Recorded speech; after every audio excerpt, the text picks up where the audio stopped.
أعوذ بالله من الشيطان الرجيم. بسم الله الرحمن الرحيم. الحمد لله رب العالمين، والصلاة والسلام والتحية والإكرام على سيدنا ونبينا وحبيب إله العالمين المخاطب بالطه والياسين الذين سمي في السماء بأحمد وفي الأرض بأبي القاسم محمد. اللهم صل على محمد وآله محمد وعلى عباده الطيبين الطاهرين المعصومين المنتخبين المنتجبين، ورحمة الله على أعدائهم أعداء الدين أجمعين. أما بعد، فقد قال الله سبحانه تبارك وتعالى في محكم كتابه ومتقن خطابه: بسم الله الرحمن الرحيم. من اهتدى فإنما يهتدي لنفسه ومن ضل فإنما يضل عليها ولا تزر وازرة وزر أخرى وما كنا معذبين حتى نبعث رسولا. اللهم صل على محمد وآل محمد. So we're not disturbed, more people coming, everyone come forward. اللهم صل على محمد وآل محمد.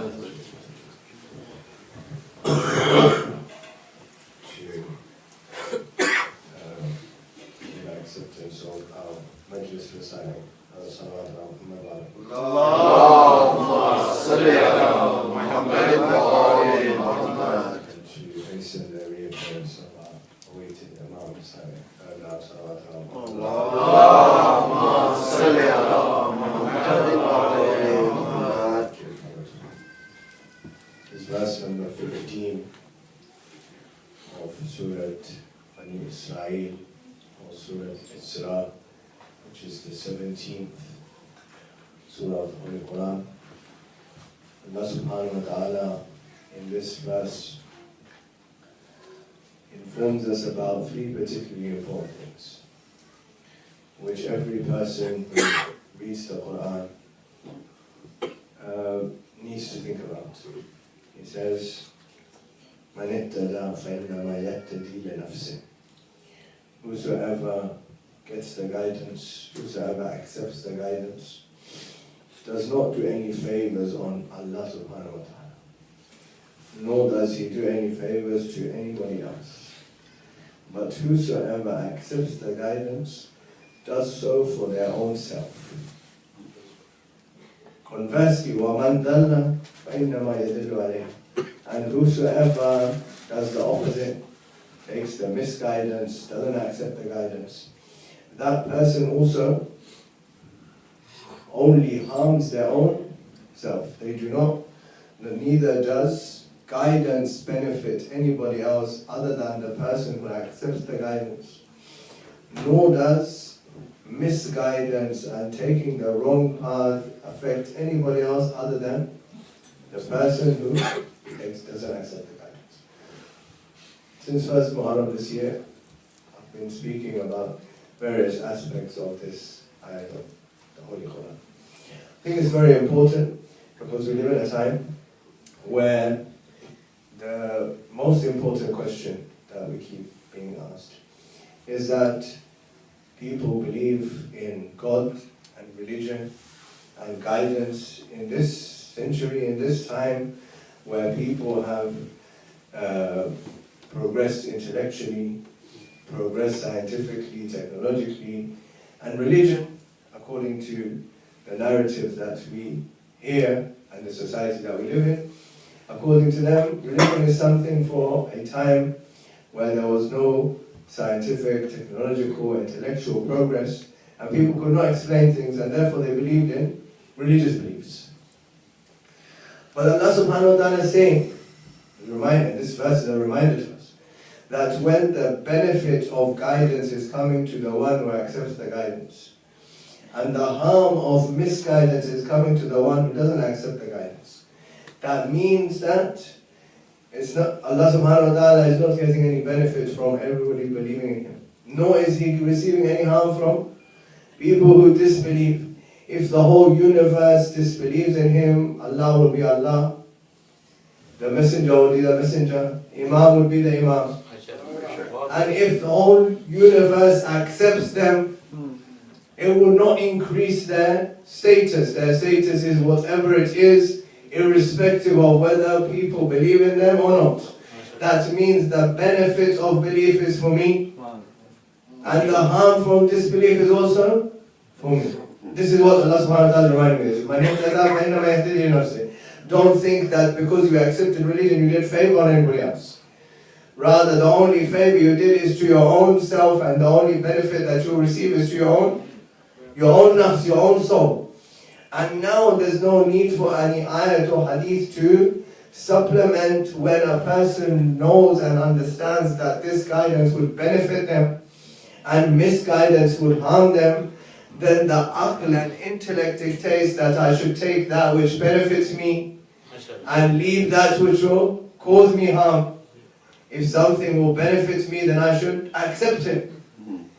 When it is benefiting me and not benefiting anybody else, if something is benefiting me, then I should accept it. And if it's going to harm me, then I have to stay away from it. And that, in summary, that is the summary of what's the remembrance of Imam Hussain alayhi salatu wasalam.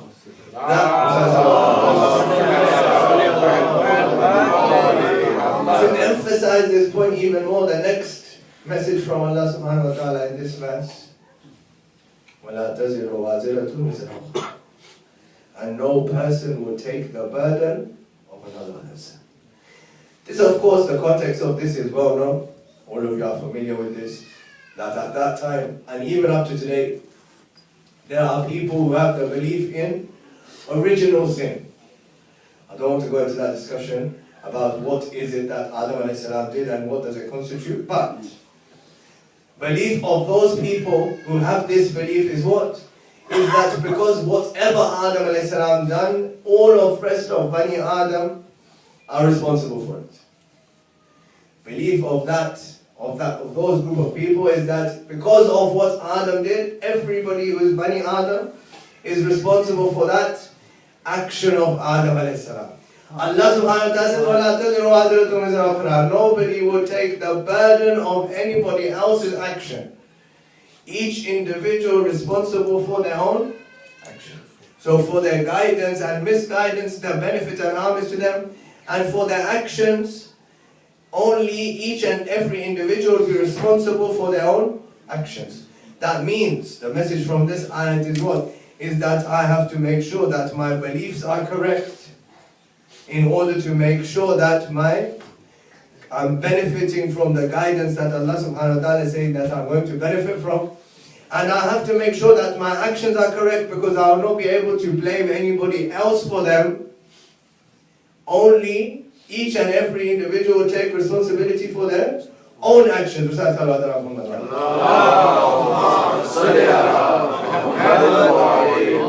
finally, the verse ends with a policy statement from Allah subhanahu wa ta'ala regarding the policy of Allah. وَمَا كُنَّا مُعَذِّبِينَ حَتَّى نَبْعَثَ رَسُولًا. We never send down the punishment until we have sent a messenger. This is the policy from Allah subhanahu wa ta'ala. We never send down the punishment until we've sent a messenger. That means what? That means the policy from Allah subhanahu wa ta'ala is that first of all the guidance will come, it will be presented, it will be offered, people will reject it. Then when after the guidance has come, it has been presented, all the arguments have been made, and then people reject it, then the punishment would come. And this is the example of all the previous prophets. So this is a policy, and that means that those who believe in Allah subhanahu wa ta'ala have to have the same policy. That you can't send down the punishment, you can't make judgments about people until you've told them what they have to believe. You have to give them, Allah subhanahu wa ta'ala is saying that I sent them messengers so that they know what to believe. Then after that, when they don't believe, then we send down the punishment. We don't send down the punishment before having sent the messengers, even though, this is important, This is my commentary, this is not the verse. Even though Allah subhanahu wa ta'ala already knows who's going to believe and who's not going to believe. Allah subhanahu wa ta'ala already knows who's going to believe and who's going to disbelieve. But He still says we don't send down the punishment until we've sent a messenger, and then they reject him, then we send down the punishment. That means this is for you and me. Don't make judgments about people before you gave them the chance to believe. If after you presented it and then they don't believe, then it's a different story. But what happens usually when we have this afat of this time, social media.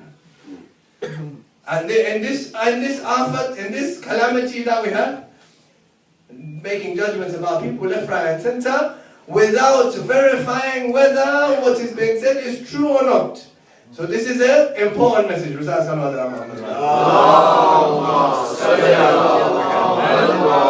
the reason I'm speaking about this verse, as I said, number one is about the need for religion. And number two, how does this reflect, and the topic that I've been asked to speak about, reflect over the meaning and purpose and message of Imam Hussain ﷺ and how it's relevant to our life. That this commemoration every single, from 1st of Muharram to 8th of Karbala, every day there's a majlis going on. What is it? Why are we doing this? So first of all, in answer to this question, this point and this issue that we keep being asked, that why do we need the guidance now that a person has scientific, intellectual, technological advances, then what's the need for guidance? Very quickly, because we want to go on to the main topic regarding all kind of stuff. And that is that Allah subhanahu wa ta'ala has created all of creation. And He has mentioned regarding all of creation, without exception, saying that we have determined each and every creation from the beginning to the end. And those creations, they have no say in the matter. Whatever we determine them to do, they have to do it. The sun is determined for a particular task, it has no say in the matter. The moon is determined for another task, it has no say in the matter. The day and night are determined to come out at particular times, and they have no say in the matter. Allah subhanahu wa ta'ala has determined those things and they have to follow. And that is the case for, these are some of the examples, but these are the case for all of creation. In Arabic this is called taqdeer. You'll recall that in Surah Yasin, Allah subhanahu wa ta'ala talks about sun and moon and says,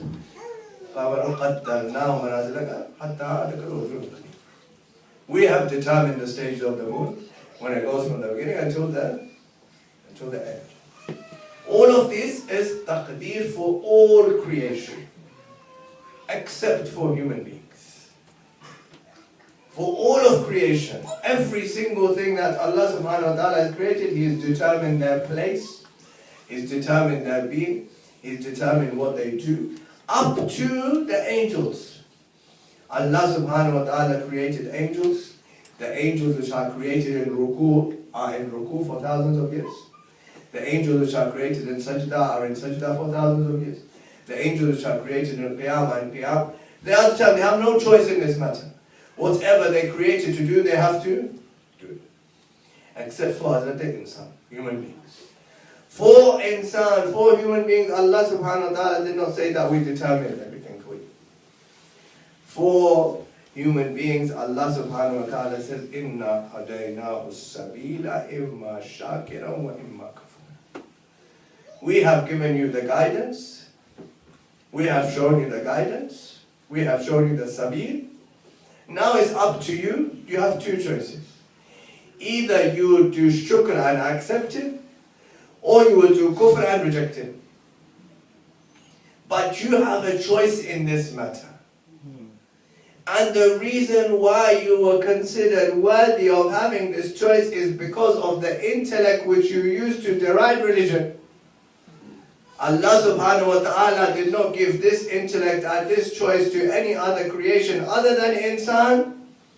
And because of this, Allah subhanahu wa ta'ala determined for insan, we gave the choice. that you have the choice whether to accept it or reject it.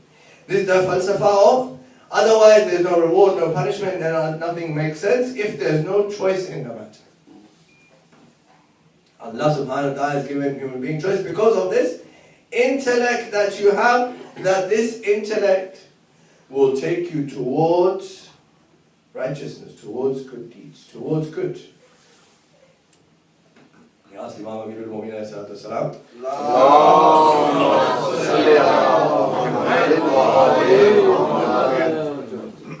what is intellect?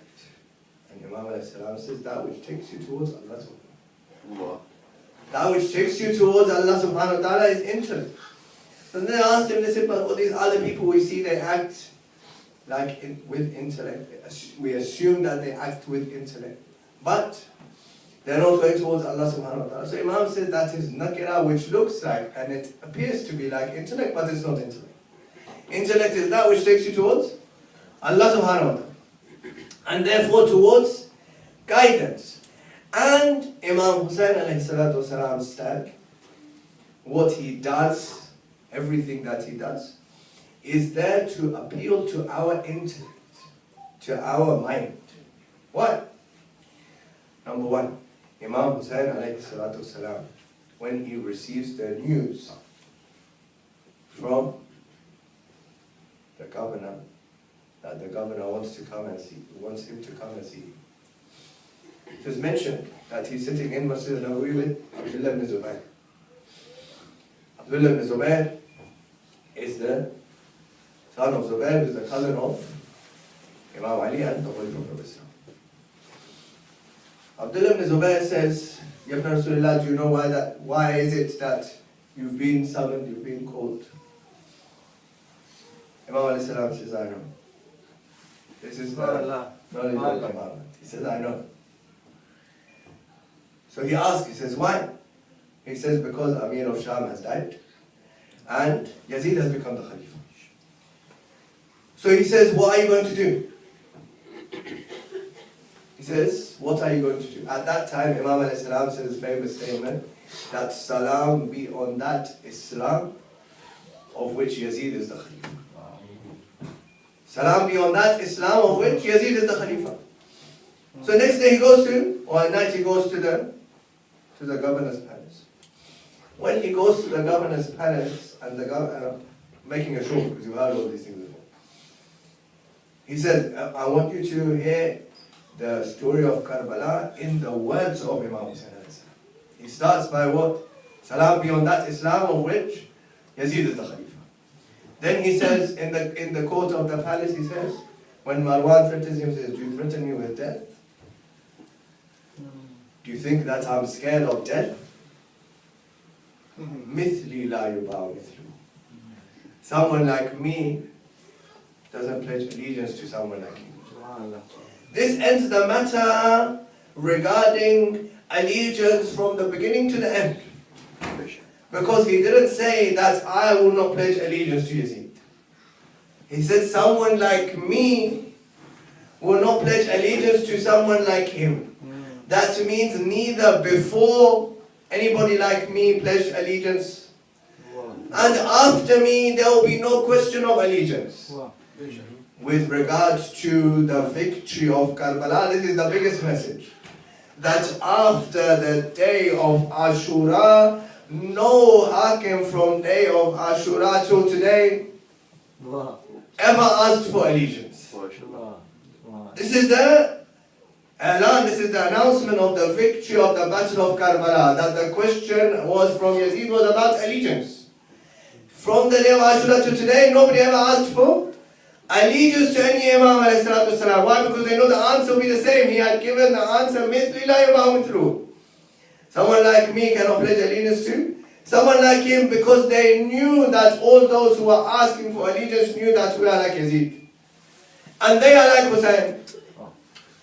Therefore, Imam alayhi salam with this sentence ends the whole matter regarding bayat. Now this question, Imam Amirul Mu'minin salam, did he make bayat to this person or that person or that person? Irrelevant. When he said, mithli la yubaw mithluhu, if Imam Hussain alayhi salam is like his father Imam Amirul Mu'mineen alayhi salam, then there's no question that he made allegiance to anyone.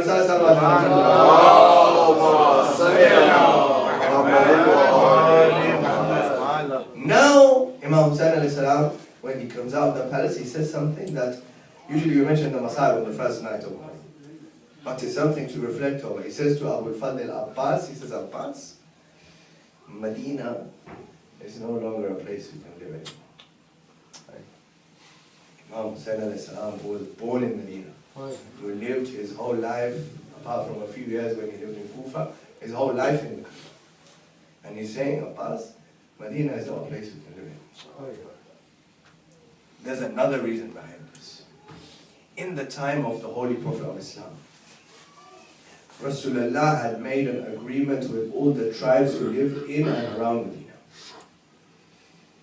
One of the conditions of that agreement was that there will be no fighting, no bloodshed in the city of Medina. This was an agreement between Rasulullah and all the people who lived in and around Medina. All the tribes, the Jewish tribes, the idol worshipping tribes, all the tribes which lived in and around Medina, they had made this agreement with Rasulullah. No. Rasulullah doesn't violate this agreement, even though Battle of Khandaq takes place. Battle of Khandaq takes place. They attack, they violate the agreement, that they bring the fighting to Medina, even though they had agreed that they would not. Rasulullah doesn't violate the agreement. Imam Amirul Mu'mineen kills Amr outside the city of Medina, not in Medina, because of this agreement. After Rasulullah dies, we always ask the question, Ya Ali, why did you remain silent? He will reply, I am the true successor of the Holy Prophet of Islam, and therefore I am bound by all the agreements that Rasulullah made. I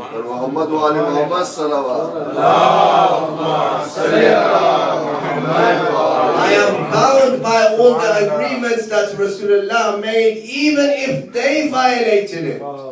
I will not violate it. Therefore, there will be no fighting in Medina. There will be no fighting in Medina. There's another answer to this as well.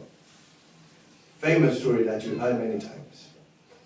That there's two women fighting over one baby. And they come to the Khalifa. Khalifa answers. He says, call Ali. Imam Amirul Mu'mineen alayhi salam comes. And he says, Qambar, bring the Dhul-Fiqar and chop the baby and out. All of a sudden, everybody's shocked. All of a sudden, one of the women says, it's not my baby.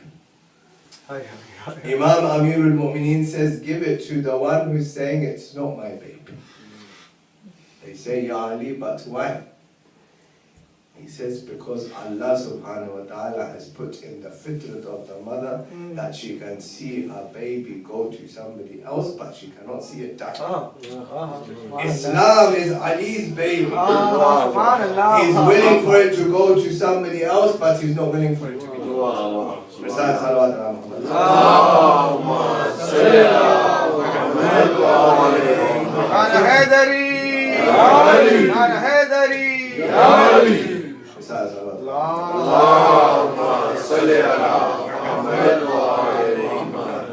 Imam Amirul Mu'mineen is bound by this agreement. Therefore, no fighting in Medina. We might say, Ya Ali, remain patient. He might reply.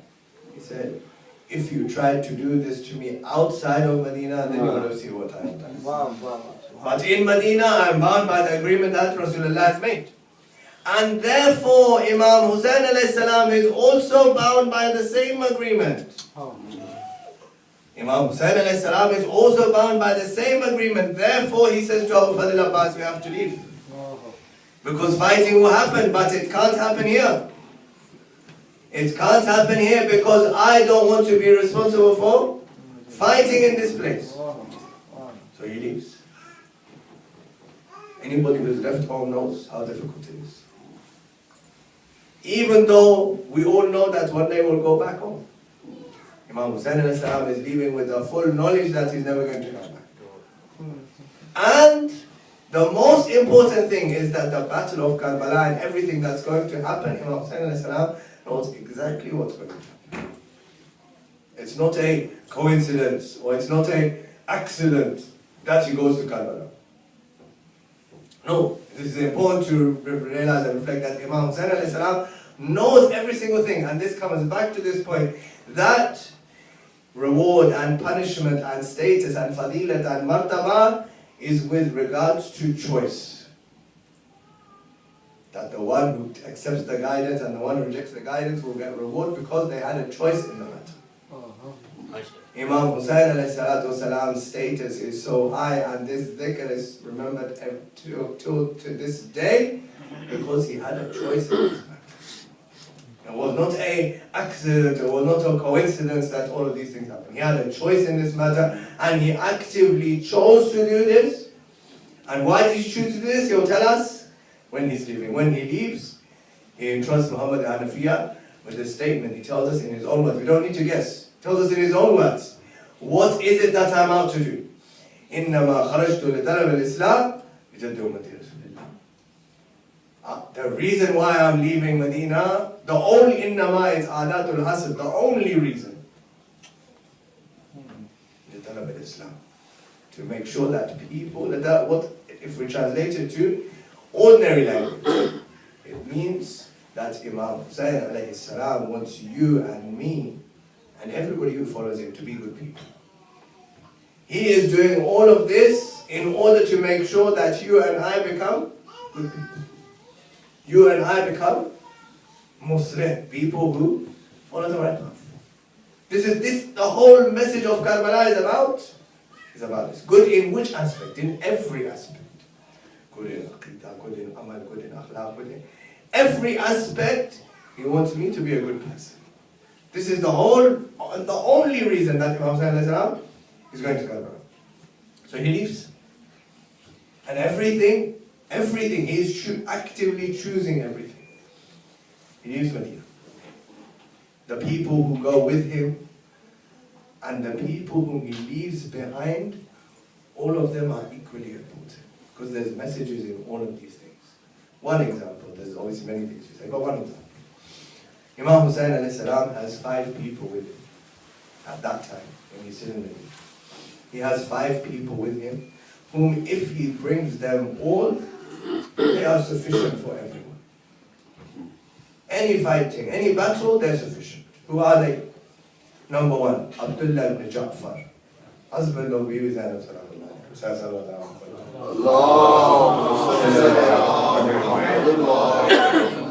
Number 2, Muhammad al-Hanafiya, his younger brother. Number 3, Muslim ibn Aqil. Number 4, Abul Fadl Abbas. And number 5, maybe some people might be surprised by this one. Number 5, Imam Ali Zainul Abidin alayhi salam. But to show us the emphasis of what the Battle of Karbala is about, what does he do? He leaves Muhammad al-Hanafiya in Medina. He leaves Abdullah ibn Ja'far in Mecca. He sends Muslim ibn Aqil to Kufa. Imam al-Sajjad alayhi salam is sick. And the idhn of jihad is taken away from Abu Fadl Abbas. If there was ever a bigger statement, that I'm not here for the fighting. I'm not here for the fighting. If I was here for the fighting, all of these people would have come with me. But I've distributed my strength all around to show you that I'm not here for the fighting. He comes to Mecca. He spends 3 months in Mecca. Ostensibly, it appears that he's there to do the Hajj. The announcement, and it appears that he's there to do the Hajj. Whilst he's in Mecca, people are coming to him, they're writing letters to him, they're sending letters to him. 2 examples, very quickly, that we want to mention regarding the letters that he gets. There's 2 types of letters that he gets. These letters are very famous, that the Shias of Kufa killed Imam Hussain. I always ask that if the Shias of Kufa were killing Imam Hussain alayhi salam, what happened to the Sunnis in Mecca and Medina? Why didn't they come and save him? If the Shias of Kufa were killing Imam Hussain alayhi salam, why didn't the Sunnis in Mecca and Medina come and save him? Where were they? Were sleeping, staying quiet. People of Makkah, Medina, quiet. We are neutral. We don't take any sides. In the end, what happens? Because you didn't take sides, you got annihilated by Yazid. After the Battle of Karbala, annihilated. Why? Because you didn't take any sides. So when it comes to right and wrong, there's no question about not taking sides. There's no neutral, there's no sitting on the fence. Because you'll have to fall off, either this side or that side. And whichever side you fall off, it's going to be bad for you. Therefore, when it comes to justice and siding with the Imam ﷺ, no, there's no question about taking your sides. You have to take it. You have to take a side. So, now he's in Makkah. Two types of letters come to him from Kufa. One type of letter comes. One group of letters. I'm giving a summary of them. This letter, what does it say? It says that the situation, economic situation in Kufa is very good. The trees are brimming with fruits, the rivers are flowing. Economic situation, telling us about Kufa and how good it is. I want you to observe the words. If you come to Kufa, we will make you our imam. This is one type of letter. One group of letter has this message. Observe the wording. If you come to Kufa, we will make you our imam. Who believes this? Shia or Amirul Mu'mineen don't believe that if you come to Kufa, we'll make you our imam. You and I or anybody else has no right to make imams. Imams are made by Allah subhanahu wa ta'ala. So therefore this letter and this statement and this attitude and this wording cannot be from somebody who believes that imams are made by Allah subhanahu wa ta'ala, because this person believes that imams are made by the people. So just like we made people before you, we will make you as well. Right? Then there's a second type of letter. This letter is signed by the notables of Kufa. Sulaiman ibn Surd al-Khuzai, the leader of the Tawwabun movement. Those of you who see Mukhtar now will remember that after the Battle of Karbala, Tawwabun movement. Sulaiman ibn Surd al-Khuzai, Habib ibn Madai, Muslim ibn Awsaja, Mukhtar ibn Abi Ubaidah Thaqafi. These people signed this letter. What does this letter say? This letter says something else. This letter says that this is the battle, this is the situation in Kufa. That Nu'man ibn Bashir is the governor, and we don't accept him. We don't pray behind him. We don't see him as alim. And you are our imam. Notice the difference. That letter said, if you come, we will make you our imam. This letter says, you are our imam. And if you don't come, then on the day of judgment, we will complain to Allah subhanahu wa ta'ala that we called our imam and he didn't come to our ancestors. When this letter was received, then Imam alayhi salam sent Muslim with the wordings, إِنَّمَا بُعِثْتُ إِلَيْكُمْ أَخِي وَابْنَ أَمِّي وَثِقَتِي مِنْ أَهْلِ بَيْتِ مُسْلِمٍ. I'm sending to you my brother, the son of my uncle, and the most thiqati, the most reliable from my Ahlul Bayt, Muslim ibn Aqil. This is not a historian or a scholar saying, Imam Ma'soom alayhi salam is saying, thiqati min Ahlul Bayt, about Muslim ibn Aqil. That's how I'm sending him towards you. So this is the philosophy of imamate. That if somebody calls on you, Shia calls on you, then Imam alayhi salam comes to assistance, or he sends somebody to assist him. This is the philosophy behind Imam. Imam alayhi salam is still in Makkah until he receives the news that people are going to kill him in Ihram. And I often reflect on this. Often. And when I went for the Hajj the first time, when I was doing Tawaf, I was reflecting on this. And I said, Ya Ibn Rasulullah, you have done the biggest ihsan on all of us. Everybody who does Hajj. Everybody. Why? Can you imagine that if Imam Hussain alayhi salam was killed in Kaaba, you and I would say to each other, when the grandson of the Prophet didn't get Aman, he didn't get Aman. When the grandson of the Prophet didn't get Aman, he didn't get security, he didn't get sanctity. about the place for which Allah subhanahu wa ta'ala says, إِنَّ أَوَّلَ بَيْتٍ وُضِعَ لِلنَّاسِ الَّذِي بِبَكَّةٍ مُبَارَكًا وَهُدًى لِلْعَالَمِينَ فِي آيَاتٌ بَيِّنَاتٍ مَقَامُ إِبْرَاهِيمَ وَمَنْ دَخَلَهُ كَانَ آمِنًا. Whoever enters in this place, he has aman, he has sanctuary, he has security. We would doubt the verse of the Quran, and we would say to each other that when the grandson of the Prophet couldn't get sanctity, how can we get sanctity? How can we get security?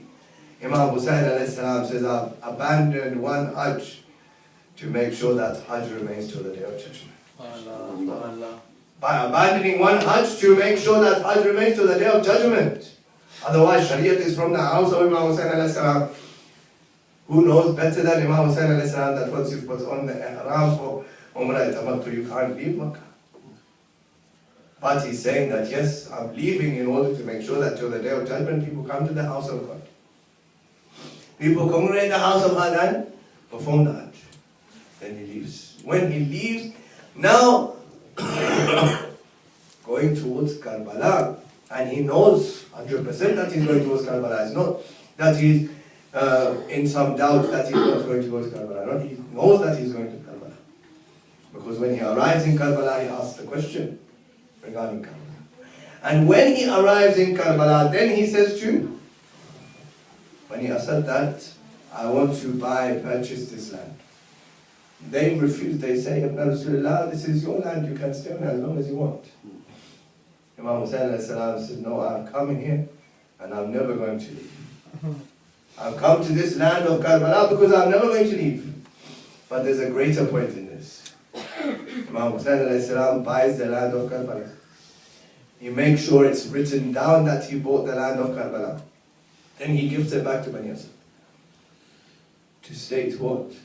To state that Hussain did not rise against Yazid. Hussain is in his land of Karbala. Yazid has violated his land. Hussain is in his land of Karbala. He owns this land of Karbala. If I own this house, then if somebody trespasses, then the person who trespasses is considered a criminal under every legal system. Karbala belongs to Imam Hussain a.s. Yazid and his forces are trespassers on the land of Karbala. For this reason, Imam Hussain a.s. buys the land of Karbala. He says, this belongs to me. Now I've gifted it back to Bani Asad on the condition that whenever people come up to today, Bani Asad, who still exist in Karbala, observe this because of the wasiyah that Imam Hussain a.s. made to the elders. That for 3 days you will feed our zawar for 3 days without any charge. You would keep them as guests of mine. On this shart and on this condition, I'm giving it back to you, and that you will bury my bodies and so on. Now Imam Hussain a.s. is in the day of Ashura. And this is very important to reflect. We usually mention it in Masal, but I wanted to mention it for that today, so we reflect over these points. That day of Ashura has come. On day of Ashura, Imam Hussain a.s. delivers 3 sermons. In the first sermon, he asks them, and this is a very obvious question. He says to them that, why is it that you want to kill me? From a rational, intellectual viewpoint, anybody who does anything must have a reason for doing so. Whether we agree with that reason or not is a different issue. But at least that person should have a reason to do so. If somebody does something without any reason, we say this person is not reasonable, it's unreasonable. This person is doing something without any reason, without any meaning. Imam Hussain a.s. asks them, why are you killing me? Did I change the Shariah? Did I violate anybody's rights? Why are you killing me? So one of them replied, we're killing you because we hated your father.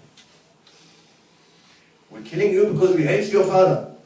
This is why, one of the objections in this majalis, why you speak about Imam Amirul Mu'mineen. This is why we speak about Imam Amirul Mu'mineen. Because Battle of Karbala, according to those who killing Imam Hussain was because we hate your father.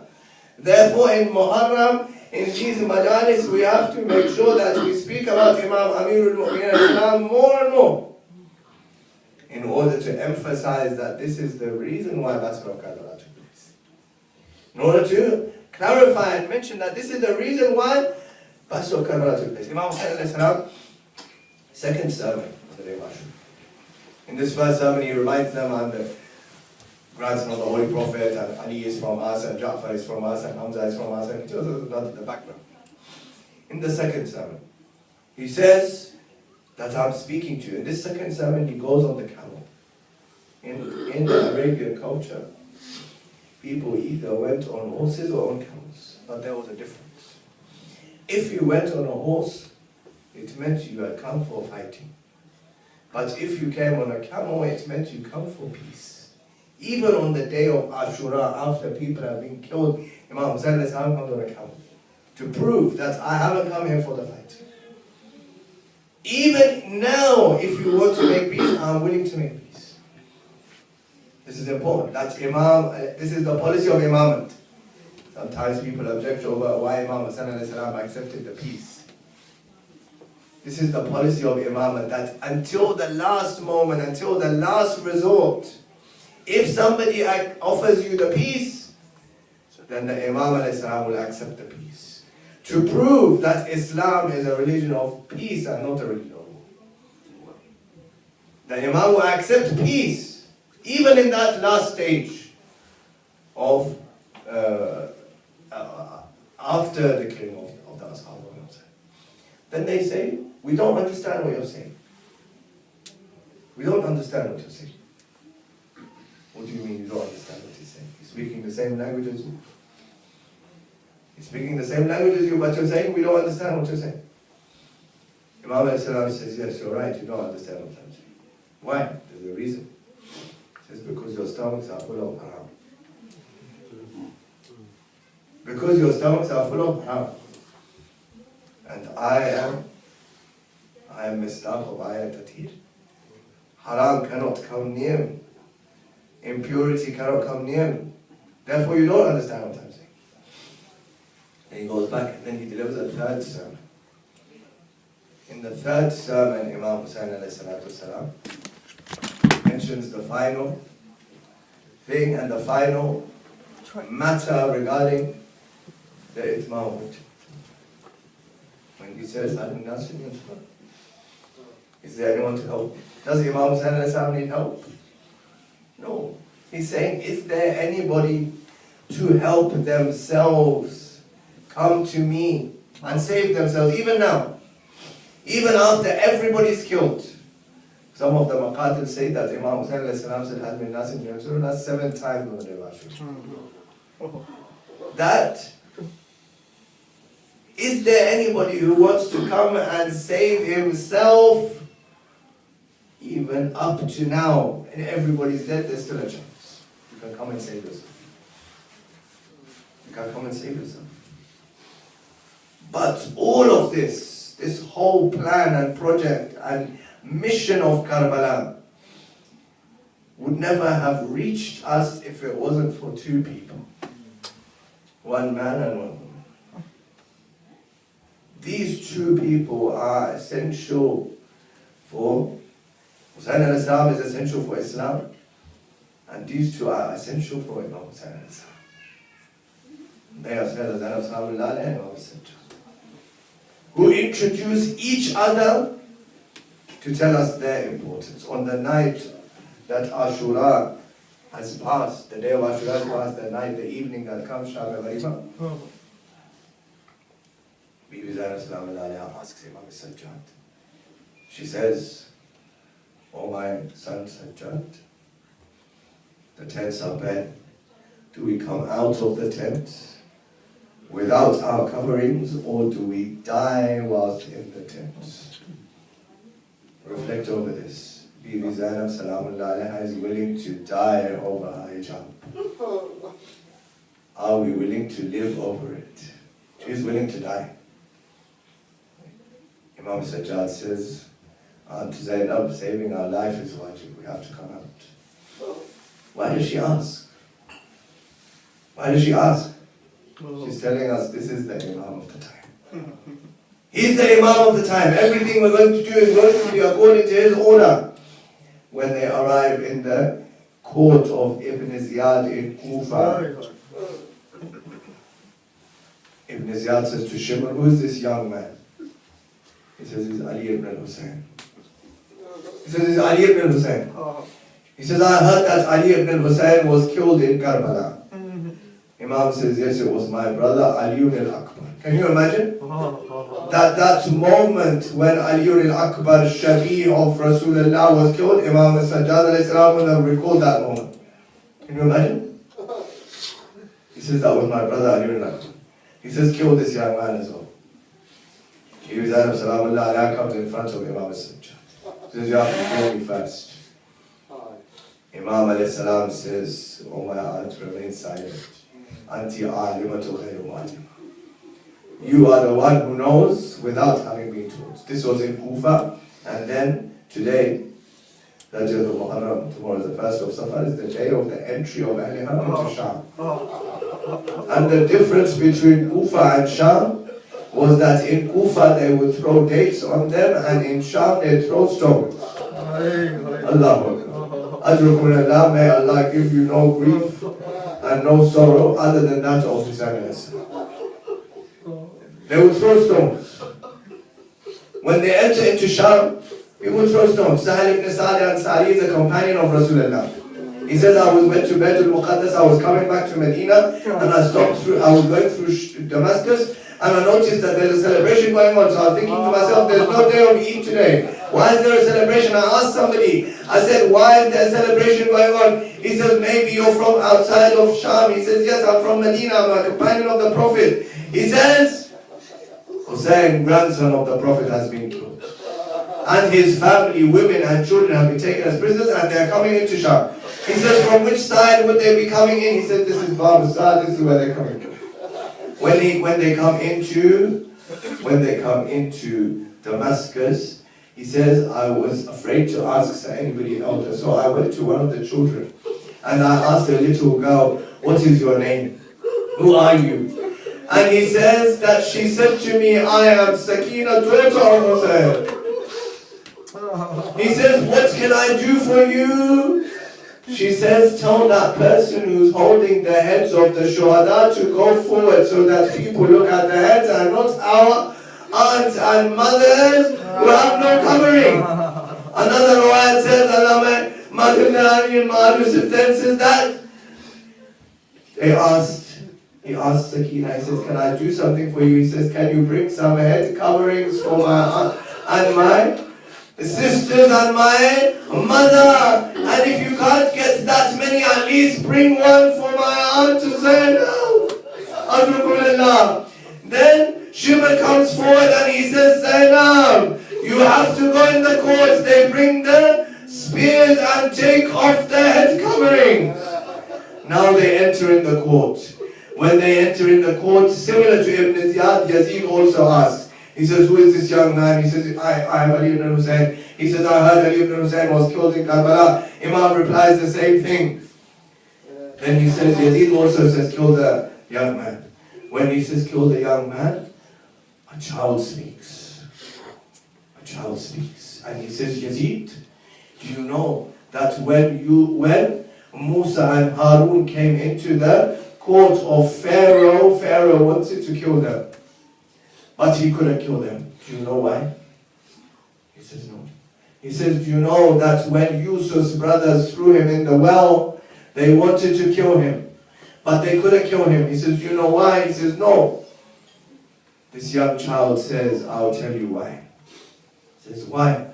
Because Yusuf's brothers were all sons of their father, and Pharaoh was also the son of his father. And Allah has decreed that the killer of Ma'soom will be the one whose father is not known.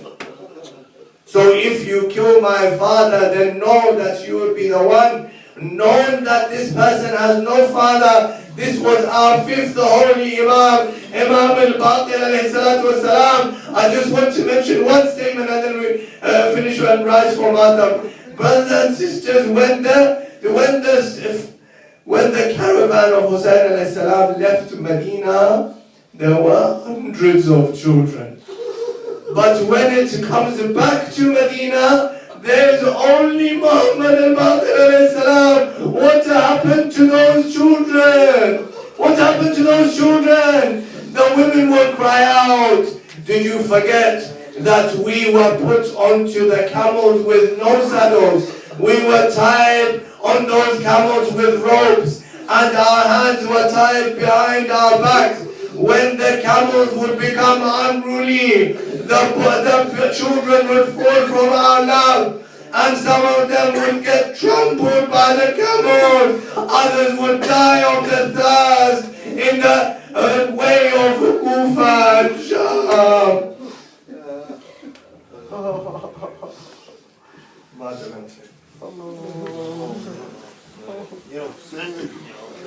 Ya Hüseyin.